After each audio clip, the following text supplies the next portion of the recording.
Hello, everyone. I have always wondered about this scene in the classic film Die Hard. Here's the villain, Hans Gruber, and he's taken over the Nakatomi Plaza in order to steal the money in the building's vault. So, if you're not familiar with Die Hard, that's Alan Rickman, the same actor who plays Snape in the Harry Potter films, and he's got that same wry, smug personality and tone of voice. So he's looking at the model of the building he now controls, like he's surveying his empire. And he says this quote, "And when Alexander saw the breadth of his domain, he wept, for there were no more worlds to conquer." The benefits of a classical education. So the audience here is making some connections. Okay, this guy is arrogant. He thinks he's a conqueror like Alexander the Great. You can see here the peak of Alexander's empire in 323 BCE. So Gruber is trying to compare himself to Alexander. The writers of Die Hard are telling us that though he is well educated, he's an elitist. But the actual message is more subtle and surprising than that, which we'll find out by the end of this video. But first, we will need to know what he means by a classical education. So, what exactly is classical education?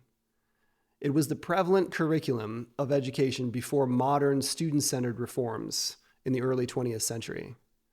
I'd like to outline briefly the basics and the teaching philosophy here of what's called the trivium, which is how classical education was structured in what we now call elementary, middle, and high school.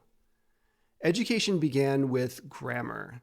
And though students did speak in English, they were studying Latin and ancient Greek through memorization and translation. Through this intensive study of the structure of language, they were able to acquire the precision and the discipline to understand English grammar as well at a deeper level. Maybe you found this too when learning a new language, how much English grammar suddenly makes sense with that new context. And of course, learning Latin and Greek gave students access to classical text and classical wisdom. Then the next stage was logic. You might know that etymologically, the word logic comes from the Greek word logos, meaning word, but its use in philosophy was often closer to the concept of reason or rational structure. The classical texts that students studied were arguments for or against deep philosophical concepts, and the students were motivated to reason toward truth. They were also trained to recognize logical fallacies. One you might know, and something that happens a lot in arguments, is the straw man fallacy. This means misrepresenting your opponent's argument so that it's easy to defeat, like fighting a scarecrow or straw man instead of a real person.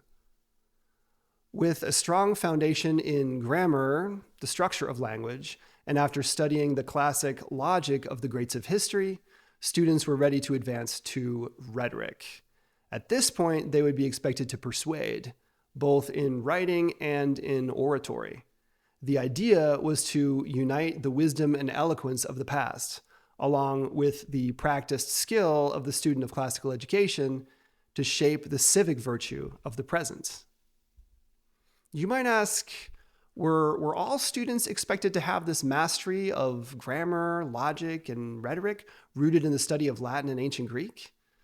Well, the answer was no, and here's where Hans Gruber's elitism comes back into focus. Only the privileged elite were classically educated, the sons of nobility, clergy, wealthy merchants. For these, the goal was to cultivate virtue, wisdom, and eloquence, forming a well-rounded, reasoning citizen and a future member of the ruling class. The classically educated pursued truth, beauty, and goodness in fields like geometry, astronomy, music, and literature. So what about everybody else? Common education, and not everybody received it, was focused on the 3 R's: reading, writing, and arithmetic. The purpose was to provide literacy and a knowledge of numbers for practical life. This meant keeping financial accounts, reading the Bible, signing your name, and basic functioning in trades and farming. So in the movie, Hans Gruber is positioning himself as above the common man, and he's a perfect foil to John McClane, the working class New York City cop. So Hans Gruber is showing off with this classical quote about Alexander the Great. He's bragging about taking over the Nakatomi Plaza. But what he doesn't realize is that is not the actual quote. And the real quote contradicts Gruber entirely. So I did some digging for this quote, and I found it on the University of Chicago website. It's from an essay by the classical Greek historian Plutarch. The essay is called On Tranquillity of Mind, and it's in a collection called Moralia, written around 100 CE. You can check out the link in the description. So broadly in this essay, Plutarch is trying to explain how some people can be tranquil and chill even in poverty and hardship, but others are frustrated even when they have all the fame and fortune they could want. So here Alexander the Great is the negative example, and Crates, who's a Cynic philosopher, a disciple of Diogenes, he's the positive example. So let's read the quote. Such contentment and change of view toward every kind of life is created by reason when it has been engendered within us. So what Plutarch is saying here is that when reason has been engendered, when reason has been awakened in us, remember the study of logic, it's all about reasoning, it naturally gives rise to contentment and a new perspective toward any kind of life. So it doesn't matter what kind of a situation you're in. If you have awakened reason within yourself, you're able to face that situation with the same contentment, whether that situation is material success or physical hardship. So we're going to see both of those in the example here. Alexander wept when he heard Anaxarchus discourse about an infinite number of worlds. And when his friends inquired what ailed him, "Is it not worthy of tears," he said, "that when the number of worlds is infinite, we have not yet become lords of a single one?" But Crates, though he had but a wallet and a threadbare cloak, passed his whole life jesting and laughing as though at a festival. So Alexander, though he's the richest and most powerful man of his age, is frustrated when he realizes there are infinite worlds to conquer. He thought of himself as a big fish in a small pond, but when he realizes that the pond is actually huge, he has a crisis of identity. But Crates, though he has almost nothing, is just joyful in the moment. His contentment comes from within, from his understanding of himself and the world through reason. So back to Hans Gruber and the benefits of a classical education. We now realize that his quote is just false. It's performative. Maybe he has received a classical education, but it's hollow because he didn't actually learn. He is not the virtuous and wise man that classical education tried to make him. In the film, he's claiming that, like Alexander, he's frustrated because what he set out to conquer has not presented a big enough challenge. Frustrated because he, Hans Gruber, is the best and the world is too small for him.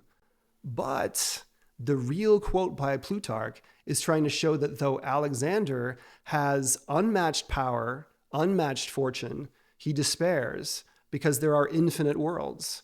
Alexander realizes that the world is actually too big and he feels small inside of it. He doesn't feel like a conqueror anymore. And this is the complete opposite of what Hans Gruber misremembers from his classical education.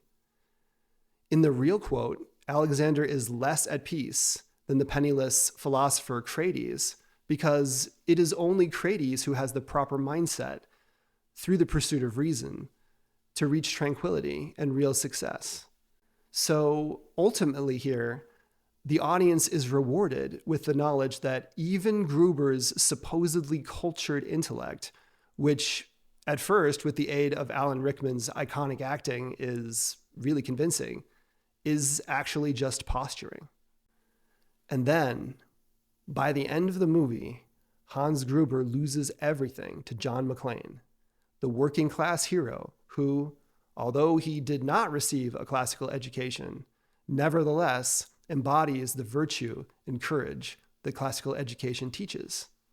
And this is the ultimate irony, and why Hans Gruber is such a deeply successful villain.